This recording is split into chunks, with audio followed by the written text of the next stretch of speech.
El 99% del cine que consumimos está hecho para dormirnos, pero de vez en cuando aparece una película que desafía todas las normas y funciona como una dosis de psicodelia, no para hacerte ver luces de colores, sino para enfrentarte con el abismo. Hoy vamos a hablar de Dead Man, una película que muchos confundieron con un western en blanco y negro, pero que en realidad es un ritual de iniciación. Un viaje brutal que condensa algunas de las mitologías y filosofías de la cultura indígena americana y la poesía mística del siglo XIX. Un manual sobre cómo soltar el control y quizás una ventana a lo que hay más allá de la muerte física.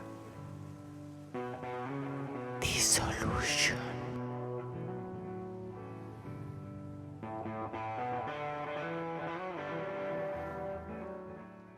Corría el año 1995 cuando Jim Jarmusch lanzó Dead Man. El público general no la entendió y la crítica miró de lado. Jarmusch, un director que detestaba el western convencional, se vio sumergido en los relatos y la cosmovisión indígena para encontrar una voz auténtica. Como siempre, tiró de su agenda, llamó a iconos como Iggy Pop y dejó que la guitarra distorsionada de Neil Young improvisara la banda sonora en directo mientras veía la cinta. Este análisis no va a destripar la película, más que nada porque Dead Man es una película indestripable. Es un viaje hipnótico, una experiencia sensorial y psiconáutica que tiene que ser vivida en el cuerpo. Así que si no la has visto, quizás incluso después de este análisis la peli te guste más. La película sigue al personaje de Johnny Depp viajando al profundo salvaje oeste, a recibir un trabajo. Una vez allí, recibe un disparo y ahí es cuando la película realmente empieza. Un peregrinaje por los paisajes en el que Blake es acompañado por un guía llamado Nadie, hasta su destino final. Pero volveremos a su historia. Antes, empecemos por su motivación. Para entender lo que Jarmusch hizo aquí, tenemos que hablar de por qué se han hecho tantísimas películas de vaqueros. El western clásico de John Ford o John Wayne no era solo entretenimiento, era una máquina de propaganda impecable. Hacía exactamente lo mismo que hacen las películas de superhéroes o de guerra hoy en día, lavarte el cerebro. Instituían un código moral facilón y maniqueo. El hombre blanco y civilizado encarnaba el orden y el progreso, mientras que el indígena y la naturaleza salvaje representaban el caos que debería ser dominado a balazos. Estas películas crearon el arquetipo del héroe justiciero y perpetuaron la ilusión del destino manifiesto, la idea tóxica de que la expansión y la conquista son el derecho divino de una nación. Por eso el sistema siempre necesita fabricar un villano. Los indios, los árabes, los rusos, los inmigrantes. Pon las noticias hoy mismo y verás la misma estructura narrativa.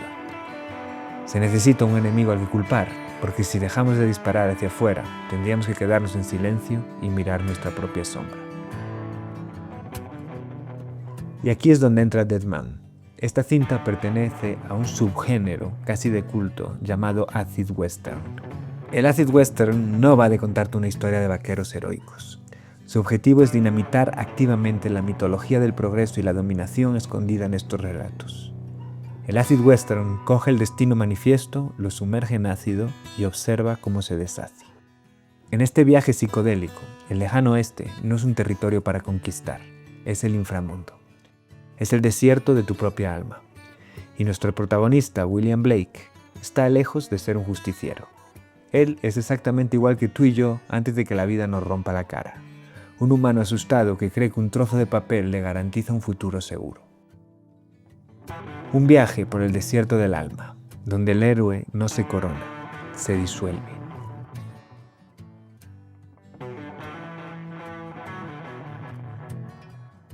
El antropólogo Arnold van Gennep estudió los ritos de paso. Estos eran rituales destinados a acompañar a las personas a otra etapa de su vida. En ellos descubrió una estructura tripartita que resonaba a través de diferentes culturas, tiempos y lugares. Un patrón que resuena como un eco en muchas y muchas de nuestras historias. Leer esta película a través de su estructura es revelador. Digamos que Dead Man plantea la siguiente pregunta. ¿Y si la muerte fuera un rito de paso? Sería un rito de paso forzado, ya que el protagonista nunca elige participar en él, pero aún así cumple a rajatabla todas las fases que este antropólogo describe. Vayamos una a una y analicemos la película a través de este marco. Fase 1. La separación. Esta es la fase en la que el iniciado es arrancado de su entorno conocido, despojado de su identidad anterior. Dead Man comienza a bordo de un ferrocarril que viaja desde Cleveland, núcleo civilizado de Estados Unidos, hacia la inquietante ciudad de Machine. Blake llega con una promesa, un puesto como contable. People at Dickinson's Metalworks assuring me of a job. Pero el viaje ya anuncia otra cosa. La separación suele representarse como un cruce de fronteras y aquí se manifiesta con una claridad brutal. A medida que el tren avanza, el paisaje bucólico se descompone en escenas de degradación ecológica, maquinaria oxidada y vagones abandonados. Cuanto más se adentran en ese territorio, más parecen deshumanizarse, degenerando hacia lo salvaje. La secuencia del tren es una muestra magistral del cine de Jim Jarmusch. El tiempo se dilata, aparentemente no ocurre nada. Los personajes entran y salen como espectros. El maquinista, una versión moderna del barquero Caronte, lanza una advertencia que resuena como un presagio. Why you've come all the way out here to hell. En apenas unos minutos la película alcanza uno de sus momentos más perturbadores, dejando claro que estamos en esta fase de la separación.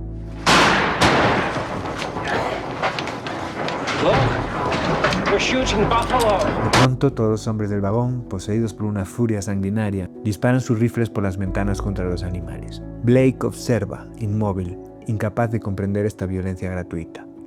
Él es el único que no participa. En este gesto silencioso se sella su condición. Ya no pertenece. Se convierte en un forastero. La escena de la matanza de búfalos, aunque pueda parecer una sátira, es profundamente histórica. Responde a las tácticas colonialistas del gobierno federal estadounidense para erradicar la principal fuente de sustento de los pueblos nativos. Al exterminar los búfalos, los empujaron a la dependencia y a la firma forzada de tratados. Se estima que entre 25 y 30 millones de bisontes americanos fueron exterminados en América del Norte durante el siglo XIX.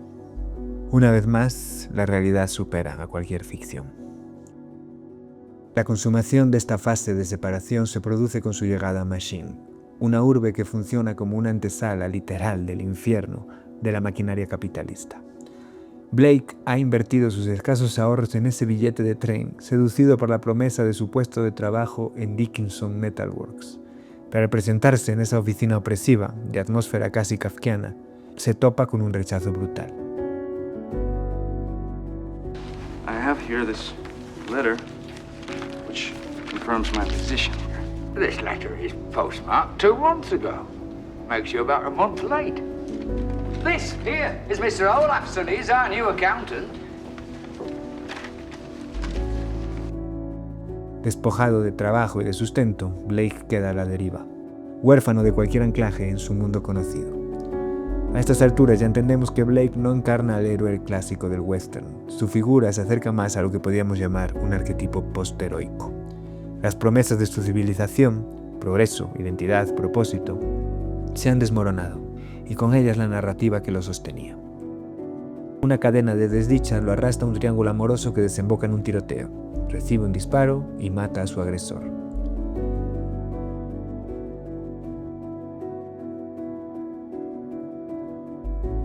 Blake intenta escapar de su muerte, huir del rito de paso que está a punto de comenzar. Le guste o no le guste, salta por la ventana, se tapa la herida y finge que puede sobrevivir. Y ahí es donde empieza realmente la película, que se corresponde con la fase 2 en la estructura del rito de paso, la fase liminal. La palabra liminal viene del latín limen, que significa umbral. Es el purgatorio. Es ese espacio terrorífico donde tu antigua vida se ha roto y la nueva aún no se ha forjado. Estás ni aquí ni allí, confuso y suspendido en el vacío. Y es exactamente en este abismo donde Blake es encontrado por la figura más importante de la película, un indígena marginado que se hace llamar Nadie. Nadie al principio es reticente a ayudar a nuestro protagonista. Stupid fucking white man. Pero la coincidencia se da cuando le dice su nombre, William Blake. William Blake. Is this a lie? Or a white man's trick? Is your name really William Blake? El indio piensa que está delante del William Blake original, el poeta que conoció cuando fue secuestrado por el hombre blanco. You were a poet and a painter. And now you are a killer of white men.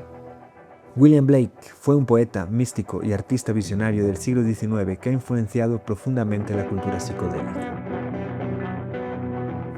En la cosmovisión filosófica de William Blake, la preocupación principal gravitaba en torno al imperativo de romper los grilletes que limitaban la percepción humana y en criticar ferozmente los estragos mecanicistas de la era industrial, las infames fábricas satánicas que alienaban el espíritu humano. Blake vino a venir la idea del progreso capitalista a costa de la destrucción del mundo natural y no le gustaba nada. Jarmusch cuenta cómo Blake entró en la historia. So I'm reading all these books, whatever I could find in the voice of Native Americans. And I thought, okay, I just need to kind of erase all this for a minute. I think I'll read something else and put this away. I'm a big William Blake fan. I pick up some Blake. I'm reading Blake, and I can't believe that it sounds, some of it, like Native American aphorisms, like expect poison from standing water. Just like open my brain up to like, wow, he wants to be in the film, you know? La presencia de Blake es mucho más que una simple referencia. Su forma de ver el mundo, muy cercana a la cosmovisión indígena, como decía Jarmusch, nos invita a romper con las formas normales de pensar y percibir la realidad. En lugar de quedarnos atrapados en la lógica y la razón, propone confiar en la imaginación como una fuerza real, casi espiritual. Al final, el viaje no es hacia afuera, sino hacia adentro. Descubrir que lo divino también vive en cualquier persona. Su poesía, además, tiene un lado claramente rebelde. Blake cuestiona las instituciones y las ideas que se sostienen sobre formas limitadas de ver el mundo y plantea que podían ser reemplazadas por algo más libre, más vivo, casi como un regreso a un paraíso perdido. Blake escribió una frase que es el manual de instrucciones de esta fase liminal. Si las puertas de la percepción se depuraran, todo aparecería ante el hombre tal cual es, infinito. William Blake, nuestro protagonista, ha de aprender a ver de nuevo. A través de todas estas dolorosas pruebas de la liminalidad va dejando atrás el dogma. Tiene que aprender las nuevas reglas. Tiene que dejarse morir. I seem to have misplaced my eyeglasses.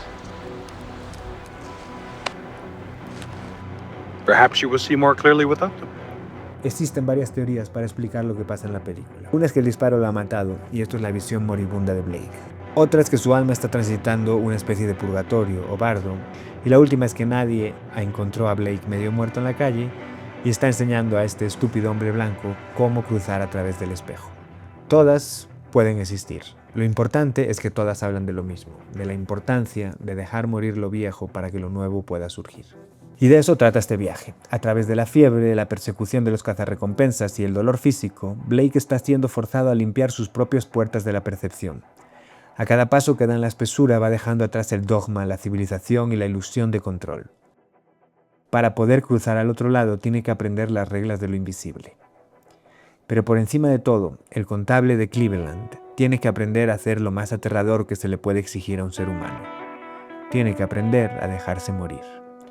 Y nadie, su acompañante, no es aquí el chamán sabio ni el indio salvaje. Su función es la del psicopompo, una figura mitológica, deidad, espíritu o animal, encargado de guiar las almas de los difuntos desde el mundo de los vivos hacia la ultratumba, el cielo o el infierno.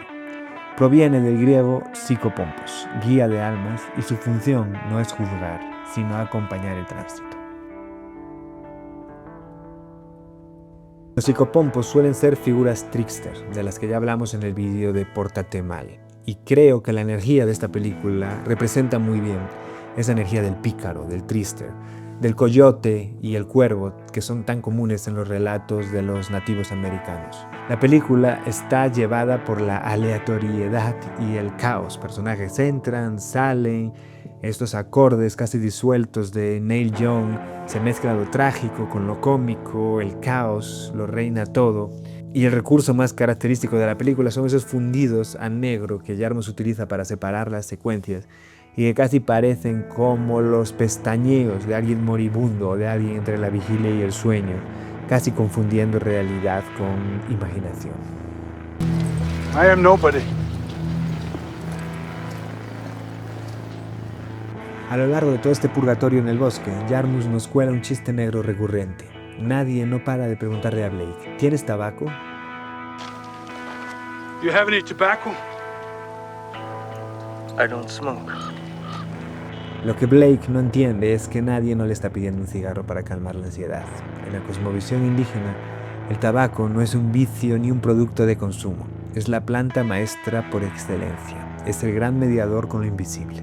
Desde las llanuras de Norteamérica hasta la profundidad de las ceremonias en el Amazonas, el tabaco es protección, es rezo y es el puente de comunicación directa con los espíritus. Nadie le pide tabaco porque es un psicopompo y sabe que Blake está muerto. Le está pidiendo la ofrenda necesaria para agradecer a la tierra, el alimento de los espíritus y pagar su peaje hacia el otro lado. Y Blake, en su absoluta ceguera racional, está intentando cruzar todo ese purgatorio con los bolsillos vacíos. Are you sure you have no tobacco? I've already told you I don't smoke. If I don't smoke, there's a pretty good chance that I don't have any tobacco. Blake se reconcilia con la naturaleza, demonizada por su cultura colonizadora. Pasa diferentes pruebas y va dejando su identidad atrás, capa tras capa. El rol social, el trabajo, las etiquetas, hasta encontrarse con la muerte. Encontrarse con su esencia, con lo que significa ser humano y abrazarlo. La tensión entre belleza y nihilismo vibra en cada instante, como un susurro constante. Es como si Jarmusch nos recordara que, incluso en un mundo despiadado, aún queda espacio para la belleza, el humor y la contemplación.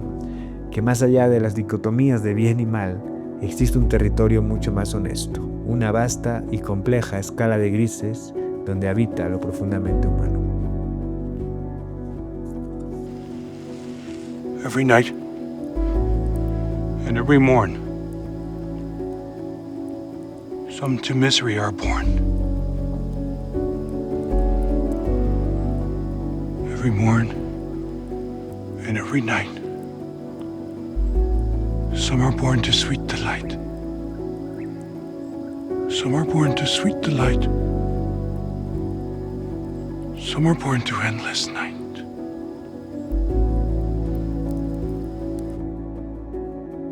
La última y tercera fase en esta teoría antropológica del rito de paso es la fase de la integración, de la incorporación.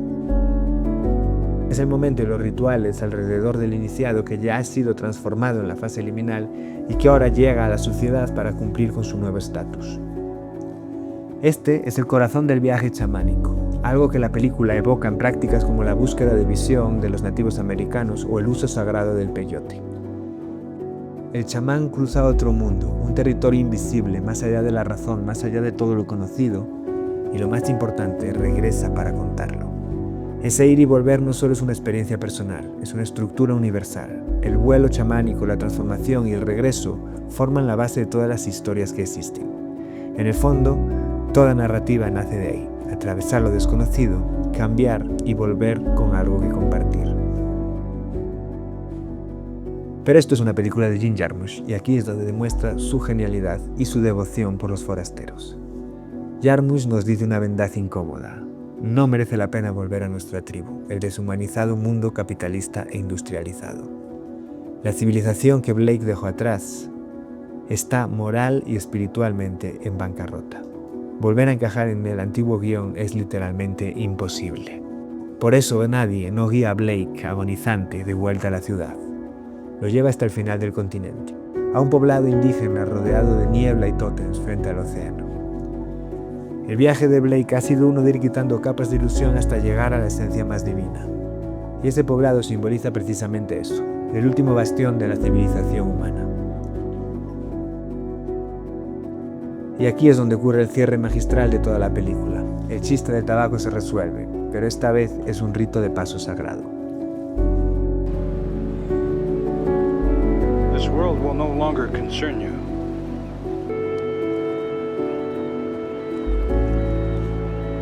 Found some tobacco. The tobacco is for your wage, William Blake.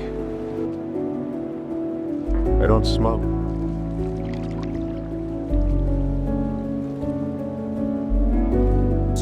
Blake por fin lo ha entendido todo. Ha asimilado la lección del psicopompo. Está más allá del mundo humano, de sus reglas, de comercio, de consumo y de sus dogmas. Ya no hay resistencia, ya no hay miedo a perder el control, ya no queda nada de su antigua identidad. Volviendo a Blake, ha depurado sus puertas de la percepción y ahora es capaz de ver el mundo como siempre ha sido, infinito. Hay una metáfora muy antigua sobre la muerte. Dice que toda nuestra vida nos creemos que somos gotas de agua separadas y que el gran viaje final, ese del que tanto huimos, no es más que la gota recordando que siempre fue el océano.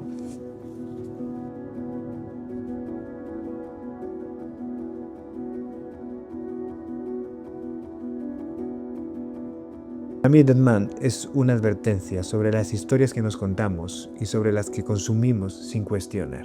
Quienes controlan el relato cuentan las historias que a ellos les benefician. Narrativas como las del viaje del héroe pueden ser utilizadas para manipularnos, para dividirnos o para incluso justificar la dominación y aniquilación de otros territorios y seres humanos. Jarmusch fue muy valiente al contarnos otro tipo de historias de los márgenes, de los reprimidos, de cosmovisiones indígenas olvidadas o de poetas que sabían ver más allá.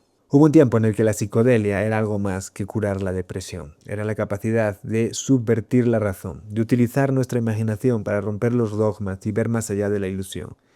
Era una forma de cambiar el relato. Por eso creo que esta película es profundamente psicodélica, a pesar de su sobriedad. Creo que Blake y Jarmusch, aunque no sabían que iban a trabajar juntos, entre los dos materializaron esta obra mitológica casi, que es como un rito de iniciación a nivel personal, pero más importante a nivel cultural. Porque en el fondo las cosas no han cambiado tanto desde que los vaqueros masacraban a los indígenas en el oeste, siguiendo una voluntad divina. El mito del progreso es muy peligroso y ojalá que hubiera más historias como estas y menos superhéroes, guerras y cosas de esas. Pero bueno. Vamos a estar explorando el poder de las historias y del narrador interno en un círculo online gratuito el domingo 5 de abril. Si estás viendo este vídeo más tarde, pues estate atento porque voy a estar haciendo esto bastante a menudo. Y en ellos pues vamos a ver cuál es esa historia que nos estamos contando, si nos favorece y cómo podemos empezar a cambiarla. Como siempre os leo en los comentarios. Gracias si habéis llegado hasta aquí con esta película tan desconocida para muchos, pero realmente merece la pena. Así que sigamos la conversación ahí y nos vemos en el siguiente vídeo.